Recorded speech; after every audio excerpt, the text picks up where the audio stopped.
How was your TIFF experience? It was great. Yeah.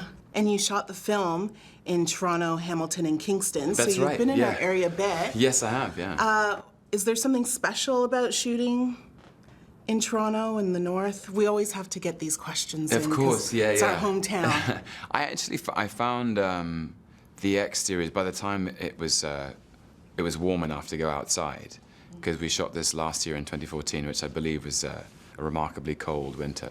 By the time it was warm enough, we went up into northern Ontario, shot some of the exterior scenes around the house, and the weather was so beautiful and it was so quiet.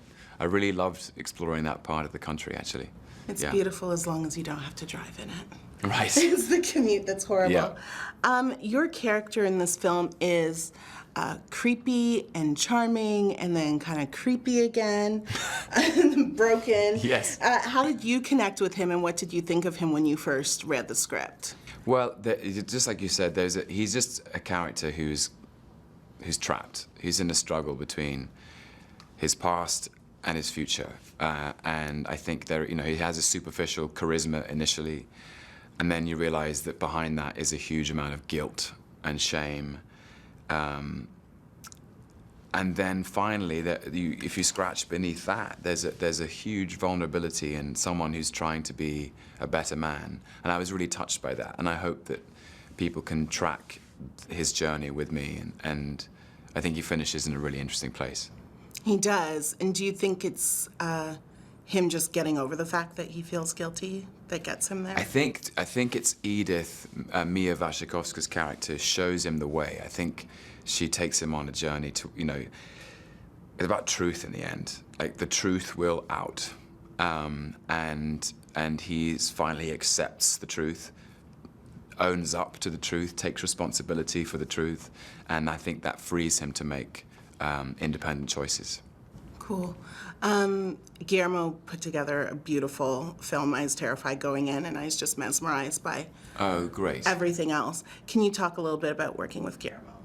Well, Guillermo has just this extraordinary imagination. I think he's able to find beauty in places where most of us would never look. He's able to bring into focus these quite dark materials and make us appreciate their quality. This is absolutely the work of a master, I think. Someone with a very precise and rigorous imagination, and it was just a pleasure from start to finish. Amazing. Lastly, fun question. Okay. The house is super scary. Yeah. But Hollywood is scarier, we've heard. What's your scariest Hollywood story? Oh, God. So many. What's my scariest Hollywood story? One that you can repeat and we can air. Yeah, honestly, I can't, off the top of my head, trying to think of it now.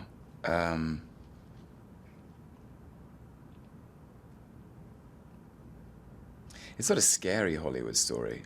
I just thought of a really fun one.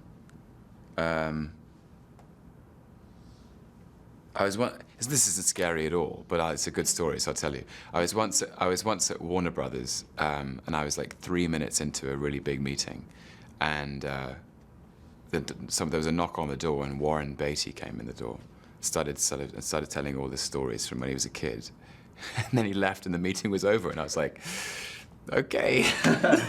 And he told a funny story about how he'd made a joke to Jack Warner back in the day about the initials on the water tower being his initials. I thought that was cool. Nice. Thank you so much. It's not very scary at all, actually. That's okay.